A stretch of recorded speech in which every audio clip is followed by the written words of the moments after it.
যখন তুমি নিজের রক্তের মানুষের দ্বারা কষ্ট পাবে, তখন তুমি একবার নবী ইউসুফ আলাইহিস সালামের কথা মনে করো। তিনি কিভাবে নিজের ভাইয়ের দ্বারা প্রতারিত হয়েছিল।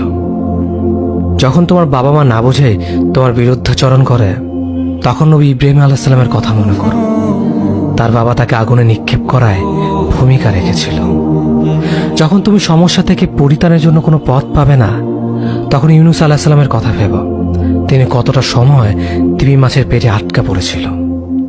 যখন তোমার নামে কেউ মিথ্যা অপবাদ ছড়িয়ে দেবে, তখন মা আয়েশা রাদিয়াল্লাহু আনহার কথা মনে করো।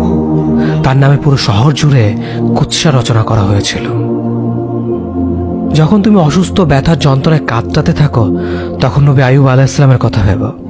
তিনি ভয়ঙ্কর এক ভাইরাসজনিত রোগে আক্রান্ত হয়ে তোমার থেকে বেশি কষ্ট পেয়েছিল। যখন তুমি দিনের কোনো বিধান নীতিতে যুক্তি খুঁজে পাও না, তখন নবী নূহ আলাইহিস সালামের কথা ভেবো।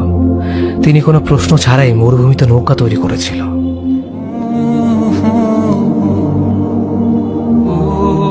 যখন তুমি আত্মীয়স্বজন, পরিবার, বন্ধু বান্ধবের কাছে হাসির পাত্রে পরিণত হও, তখন তুমি শেষ নবী হযরত মুহাম্মদ সাল্লাল্লাহু আলাইহি ওয়াসাল্লামের কথা ভেবো।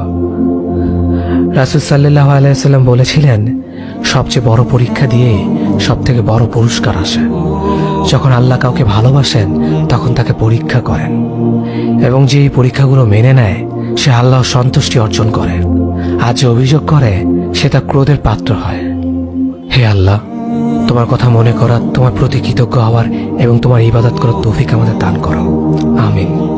যেভাবে তুমি সন্তুষ্ট হও, সেভাবেই আমাদের পরিচালিত করো।